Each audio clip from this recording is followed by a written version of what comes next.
Hello everyone and welcome to the LSI summer season, the Saturday tier, the final race here in the pre-season build-up to the official times that we will be going through too soon. It's the Scotsman on his final run. All drivers on their final run. Cheyenne Farvar, 4.154 is their top time. And it's very, very close between Jericho Willis and the Silver Arrow of Zingy as well. That's going to be Jericho Willis crossing the line. They'll start their final lap of the session. They've gone for an extra warm-up lap. So is Cheyenne Farvar as well. But Zingy's pushing here immediately off the bat, not looking to go for a warm-up. Here they go. The final two corners remain, and they've been going purple. They've been going quickly. They've got one more straight mode to activate, and they've invalidated at the last second. I don't believe it. A 4-1-0, it would have improved them a little bit ahead of Jericho Willis, but it wouldn't have been enough for pole position, who currently it's going to go to Farvar, who's improving by another tenth, it looks like. So close to track limits. Are they going to do the same thing? No, they keep it together. They've got time. It's going to be, a 3.999. What a lap. They get into the 3-second margin. Jericho Willis up next to give it a shot. PJ makes a mistake. That's going to be their qualifying done. They will not be able to improve. Here we go though. Jericho Willis does improve. They would have defended their position nicely. 155 of an improvement. That's the same as Farvar's improvement in the end as well. Gregorio P4 on no racing line in the corners for the first time, or second time I think since yesterday, maybe the first time. A 4.975. I think they're going to be very happy with that one. And PJ crosses the line in the last moment, but it's Farvar on pole position once more.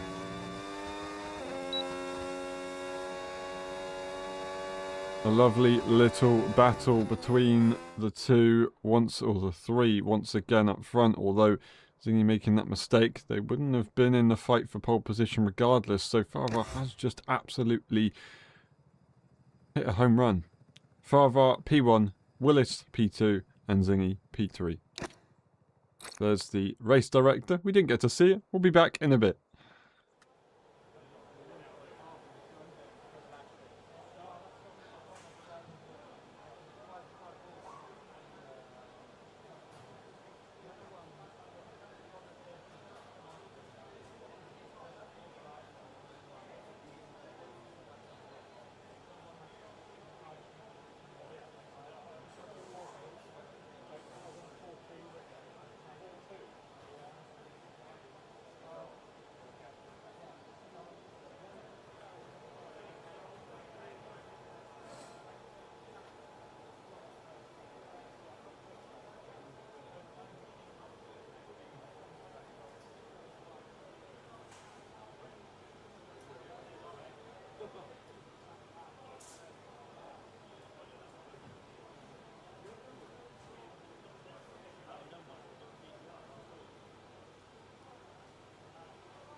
Ready, hold, go! We're finally away! It's gonna be Cheyenne Farvar, P1, but Jericho Willis is trying to give it a shot. No, they all slot in. It's still side by side. And Zingy makes contact with the back of Jericho Willis for the second time running in 24 hours and spins from the Grand Prix. They've not got damage. They will continue. We're side by side into turn 3. Gregorio on the inside and PJ goes off circuit to take avoiding action, and I don't believe it. I don't believe what we've just seen for the second time running. There's contact with Jericho Willis and Zingy at turn 1, very different circumstances, and in the opening lap this has happened. It is a shorter distance race, we're running 25% here, but we will still be scoring normal points, 20 for P1, 16 for P2, and P3 will get 14. Absolutely tragic right off the start. I did not expect that to happen. Gregorio trying to follow behind PJ a little bit further there. Getting a track limit on the inside line already on the first lap. They've got to be careful of that. This circuit is very tricky to keep together with the track limits. And now Jericho Willis actually possibly going quite close to track limits. Maybe a bit too close for comfort. And now they are out on track. Following Farva on their own. They've got Zingy in the background who's going to be pretty frustrated. Hopefully they can fuel the fire to get them some extra lap time. And that's PJ going very slowly all of a sudden. They were very close to the back of Gregorio and then they lost everything immediately. I'm not entirely sure what happened there. But as I said, Zingy is going to be trying their best to give it a good shot here. They've got a bit of a tricky situation to deal with, especially if the pit stop's probably being, well, just a simple one-stop onto a hard tyre. You never know, something could happen. Farvar leads now on lap 3. Overtake mode available to Jericho Willis, sat in P2. Going for the fastest lap. Will Zingy respond to that? They drive into the pit lane already, going for a severe undercut maybe. Which could be an idea. And it's going to be Jericho Willis into P1. And that's going to work out for them nicely. I'm surprised that Zingy has pitted. I don't know if they've had a front wing change. Would have been good to see. And we can actually check it. It's just whether we're going to get another overtake from these two here. We're not going to see one right now. Farvar will stay behind, but they're very quick and they're going to go for the dart to the inside. We saw this yesterday happen many times. Unorthodox, but it works in F1 26. The regulations allow you to do such an overtake, and the Red Bull stays strong in P1. Gregorio and PJ were close together. They're not exactly far away from one another. The gap fluctuates here and there. So we'll still keep an eye on that battle. Forcing him making that pit stop. And I am curious because going so early doesn't really give you that much of a benefit. But they will get an undercut. They'll have the tyres warmed up. They'll try and do their best. With battling that could possibly affect Jericho and Farvar in a negative way, that's extra lap time that Zingy could possibly gain here. There's many ways that this could work out, but Zingy is going to have to push to actually be in the battle, let alone come out in front.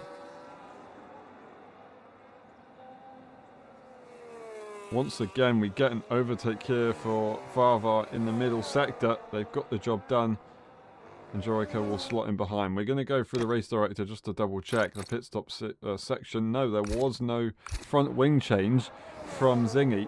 It was simply just a medium to hard tyre change.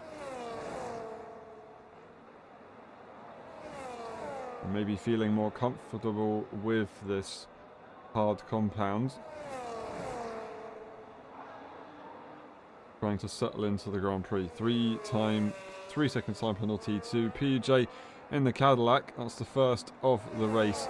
And Gregorio's done a very good job in the last few corners to make sure that they extend that gap from the American team car. Jericho Willis almost going into the back of the Red Bull there. And there it is, 6.486 from the Scotsman. And that's going to be consistent lap times as well. 2 tenths quicker than Jericho Willis, who set the fastest lap earlier on.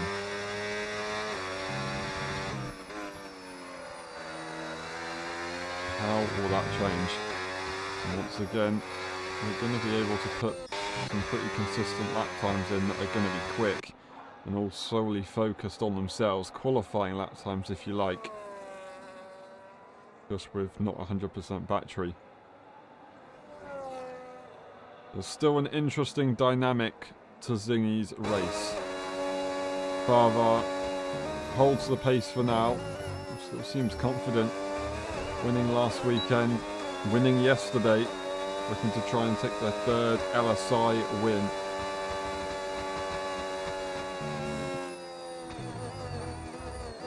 As we were going to talk about how Zingy was hoping to get another win. That's a very, very tricky moment there on the exit of turn 3 for Farvar, squirming under braking. Jericho Willis didn't exactly seem stable either. But nothing will change between the two. They'll stay as they are. I just wanted to mention we were going to talk about how Zingy is looking to try and extend their win record. They're currently on 91 wins, which does match the real-life record that was set by Michael Schumacher and held for a while until Lewis Hamilton came and took it. They're just trying to extend that number. It's going to be very difficult to do today. Jericho Willis extends track limits, gets a 3-second time penalty, and quite possibly just got another warning as well for good measure. So struggling with the track limits today compared to yesterday. Not entirely sure what's going on here. Farvar's going to probably back down their guard, look to gain a lot of time through the pit stops and allow Jericho Willis to maintain that time penalty. There might have been contact there, you know. Farvar losing traction very slightly. It looked like the end plate was very, very close. That's Jericho Willis on the inside line, not giving up, and they will take the position. Only temporarily though, surely, using the battery. Farvar looks to the outside line. Can they get the switchback available? I don't think it's going to be possible. I know the battery's a good boost, but it's also a good boost to defend from the Red Bull that's attacking the McLaren. And they'll have no problem at all. PJ almost within overtaking opportunity, overtaking range with the two drivers. I don't believe it. Jericho Willis tries to pit as Farvar dives to the inside line. Absolutely extraordinary, and that's damage on the car. They're not going to get a front wing change either. It was so close to the pit lane entry, the team wasn't ready. The game did not register it. And our race winner from yesterday, who looked so dominant, makes a crucial mistake. Jericho Willis went to the right-hand side to go into the pit lane. Actually, did they even go to the right-hand side? I'm not entirely sure, but there's contact. And that will allow not only Zingy to be right at the back of Farvar, catch and overtake, but Jericho Willis to be all on their own. That 3-second time penalty will change things slightly, but moving out of the way from the Scotsman, allowing Zingy to pursue further and gain extra time without fighting another car. They did not have to work around the Red Bull. And absolutely tragic from Farvar, the 1-2 battle we were looking for. I was very interested to see how it was going to go when we all went to the pit lane. Well, it's not going to come around on pit lane exit, and it will all be done on pit lane entry, drama-wise at least. As Jericho Willis has made their pit stop on the following lap, as we expected them to, and it's Zingy who's 6 laps extra on their hard tyres, but 1.9 seconds away. That's how much time they've gained, which is a very good effort. But remember, Zingy is trying to go to the end of the Grand Prix here. Well, they've got to make sure that they keep themselves clean from time penalties. And we'll just watch that delta to see how much Jericho Willis can extend, because they will extend, no doubt about it. 2 seconds is the current gap. On lap 9 of 18, halfway distance into this race. We've got PJ and Gregorio staying out. These two are going to have to try and do something about one another. And Gregorio completely misses the pit lane entry marking. And PJ weaving. And I'm sure that's not warming up their tyres. They will exit turn 1 as the race leader. And they're looking to try, as long as they don't go into the pit lane, and Jericho Willis overtakes, lead the lap of the Grand Prix on lap 10.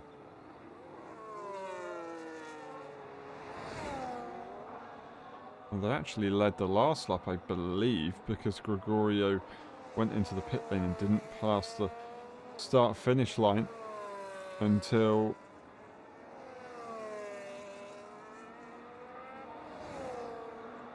PJ actually overtook them.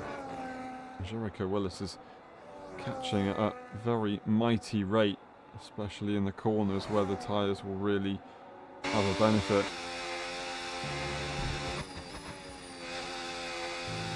And we still see PJ extend once more. We're just going to watch on board with Jericho here. 3.4 seconds, extending 1.5 seconds on the Scotsman in a lap or so. And they've got 2.2 seconds to PJ. They'll try and close down more so. Gregorio in P4. And with the damaged front wing, Farva, who looks so strong relative to the Scotsman as well, who is on a very, very interesting strategy, is now down in the dumps at the back of the pack, but still getting the laps in.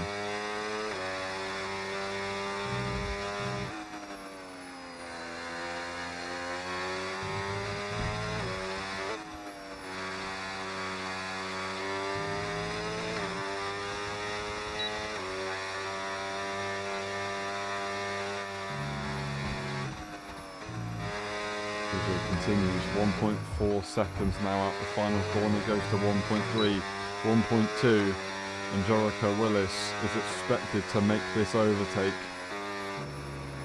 on this very lap. 3.6 seconds, not spinning so much from Zingy in the last few corners at least, but they are pushing quite nicely.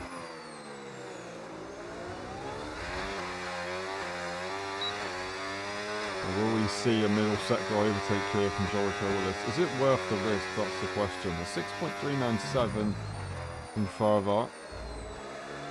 They are still pushing despite the frustration that may be overwhelming them.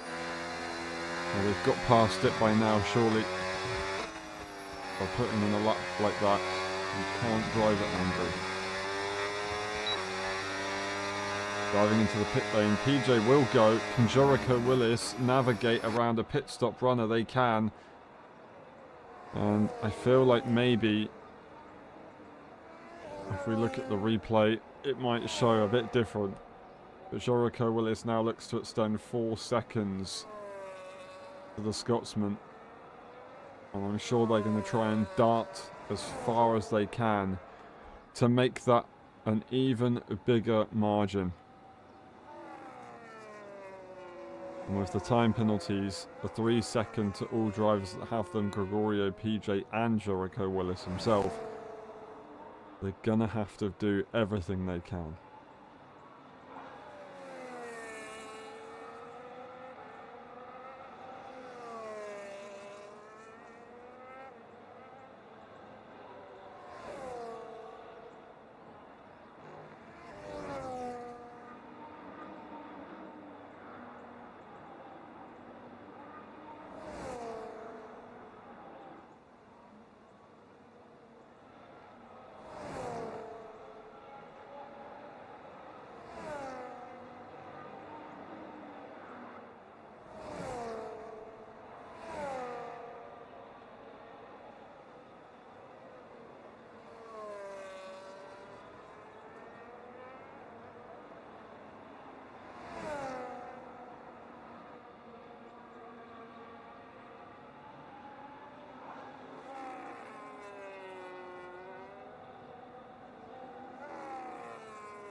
.2 seconds on lap 14. Zingy holding on quite well, but that tyre is only going to get slower and slower. Jericho Willis's tyre isn't going to see a dent in its performance. be in the final lap or so, but it's going to be very, very strong. He should be able to make it to the end of the Grand Prix. I don't doubt that. Tyres will be in a very bad state. We have PJ opting for the soft compound. Now, you wouldn't really see this tyre be used other than a late safety car or qualifying. But they're going to give it a shot and see what they can do. You can see how the tyres already look matte relative to old tyres. Actually look shinier compared to PJ's. Maybe the same if you would argue. I would agree. But 1.2 seconds, they're just trying to find a bit more pace here to get within that overtaking range and see if they can have a fight with the Racing Bulls car. The Racing Bulls, the first ever team that PJ drove for back in F1 2019, the first driver that ever raced on LSI himself.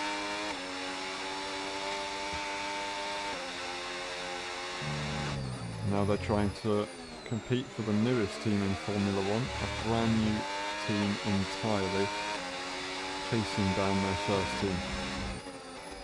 It's just poetry. Ferrari gets a 3-second time penalty, unfortunately, to add to their race in the exit of turn 4 that was. Or turn 5, I guess you could say. No, it was turn 4. Just having a tricky time with those track limits. Jericho Willis now to 5.2 seconds, take away 3. Going to be 2.2. Only without that time penalty. That's going to be crucial for their race. Just making sure they keep it clean. To be the only driver that doesn't have a time penalty.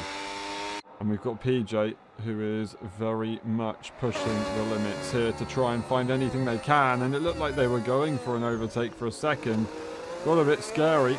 And Gregorio, who hasn't seen anybody around them for a while, all of a sudden is under threat, using no racing line. Very experienced in no racing line, but giving it a good shot.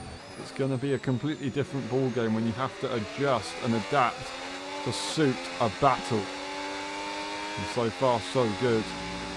And they've got the battery to be able to stay in front of the Austrian driver at their home Grand Prix. PJ has the home crowd advantage here in the finale.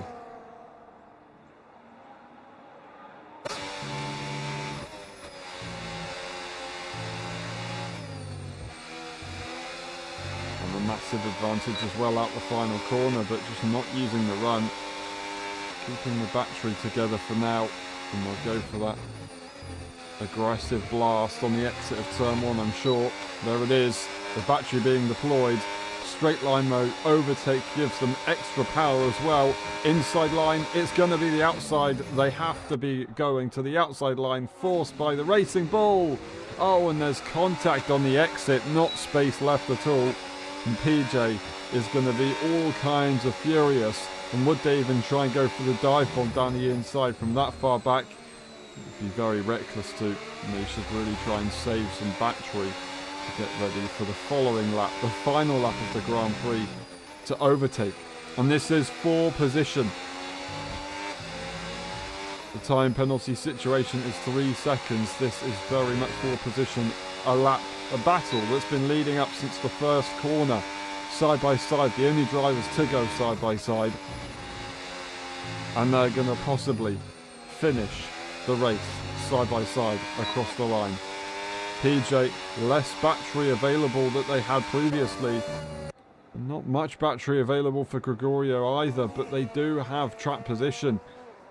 And I don't think PJ is going to be able to see it. Farva retires a lap early and we'll call it a day.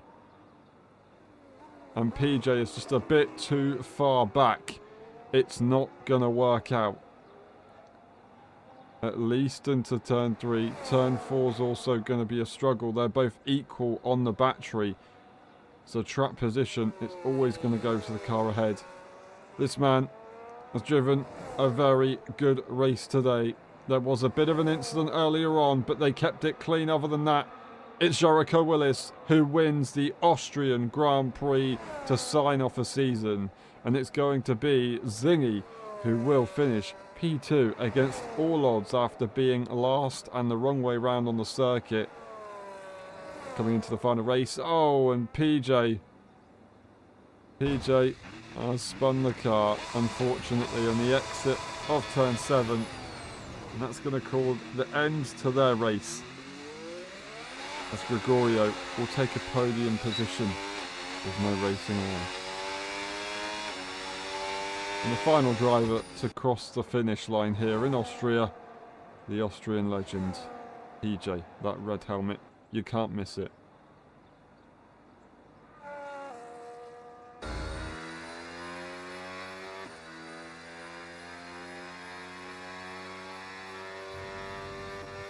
And there you have it. The summer season is done and dusted. It's Jericho Willis on top once more. Zingy in P2 and Gregorio in P3. PJ followed by Farvar, who retired earlier on. About a lap ago, I should say. They will still score points. And that's all the results. That's all we need to know. We'll see you in a bit for the post-race interviews.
Hello everyone and welcome to the post-race interviews of the Austrian Grand Prix, the finale of the summer season. We start with Jericho. Jericho, it was all a little bit dramatic, wasn't it? At the end, you just drove some solid laps to take the flag. Are you happy with that? What happened in the instant leading to the pit stops? Yeah, I mean, obviously, you probably tell from the outside it's a little bittersweet. It's always fun to win a race, and I haven't won many in a long time, or won any in a long time rather. So I mean, it's nice to win. Of course, it's a little deflating. Zingy spinning out of the first corner, and so he wasn't in it, so that really hurt to pull him out of it. And then it's just Cheyenne and I, and the race was fine. We were racing really good, and I did a late call to the pits. I mean, it was my intention to pit, but moved over late into the pit lane, and Cheyenne just had a better run coming into the pit lane, and I guess he had a bit of overtake speed on me, so he dove it down the inside. And which was fine, but he picked up damage, which stunk for him. Honestly, if he didn't pick up damage, though, he would have ran away with the race, because I lost a bunch of time staying out another lap because I had no battery left and old tires. So it was kind of a weird situation. It's unfortunate that the last race of the season ended that way. I feel really bad for both Shannon and Zingy. I know Zingy was gutted yesterday after getting collected by my mistake. So I apologize to him. I know that was very disappointing for him, but it certainly wasn't intentional. It was just some clumsy driving by me, which happens from time to time, unfortunately. But overall, I was happy with the pace this weekend. I like this track. Usually I'm competitive until I make a mistake, but a mistake usually comes, unfortunately. But all in all, it's kind of fun to end the summer season with good pace, hanging with these guys who are both, in my opinion, a nice bit quicker than me. And so it's fun when I get to run at their pace and battle with them a little bit. And so, yeah, big thank you to them, and thanks for their patience, and apologize for any missteps that I did this weekend that negatively affected them. Look, well said. But I should also say that this season you have had some very good pace and some great moments as well, so don't take anything from that. Racers have their instants, but then also racers have their great moments, and it's just an opportunity for the first race of the next season, or the first race that you compete in for the next season, to be even better. Apologies that it feels bittersweet, but Jericho Willis, you still deserve respect. You've done a very good job to be where you are, so congratulations today, and we'll see you next time. All right, thank you. We move on to Gregorio. Well, qualifying, well, I think that was pretty good. A 4-second lap time without the racing line in the corners. And then obviously getting a podium. Yeah. More importantly, holding off PJ as well, I should say. Yeah, I know that was quite scary. I was basically just praying the whole time that I get it right every corner. But yeah, I really enjoyed it, not racing with the racing line. I felt like I was doing the race myself rather than being told where to brake and where to apply the throttle. So yeah, that was really good. And I hope that's not the only podium. I think there's many to come when I get it sorted out, my driving. But yeah, it was a really good race. Unfortunately for some others, they crashed out, and that's why I got the podium. But I'll take it. Had a clean race, kind of stayed out of trouble. So yeah. Yeah, I mean, looking at the pace in the first few laps as well, it was pretty good. So I think you should be proud of what you've done today. Keep it up, don't give up. Like you said, there will be more to come, so well done. Thank you. And we move on to Cheyenne. Cheyenne, that was really tough to take. We'll obviously hear your side of the incident in a second, but another great pole position, by the way. A massive margin to the rest of the field. And yeah, very clean start. You don't seem to lose the lead into Austria, but you still have to get it done, and you've got it done. Are you happy with your performance? Obviously, I know you're not happy with the race necessarily, but can you take us through the incident as well? Yeah, I mean, overall, when it comes to the weekend, definitely happy with my performance. I mean, since playing with these guys in the start of summer, in the start of the summer season, these guys have been really quick, competitive, and they're really good drivers. And yeah, to be to keep improving race by race, and to be battling with these guys, to be fighting with these guys for a win, it's just been great fun. Overall, I'm just really happy of just racing with these guys over the last month or so. But when it comes to the instance, I'm really not trying to put the blame on anyone.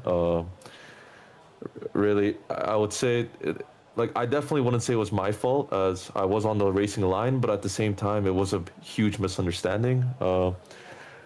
When I saw Jericho go offline, I thought for sure he's going to the pit, so I tried kind of taking an outside line, but then at the same time when I turn in, I see him go straight to the left. So that, honestly, that could be a strategical thing, maybe not. I have no idea what the intentions were exactly, but besides it being an incident, it was just a big misunderstanding, and unfortunately the game had its own plans as well, and when I went into pits, I couldn't even change the setting on my MFD for the team to actually repair my wing. So that's really where made me lose the race more than the incident itself. So yeah. So repairing your front wing on that pit stop, do you think you'd have still been able to fight for victory?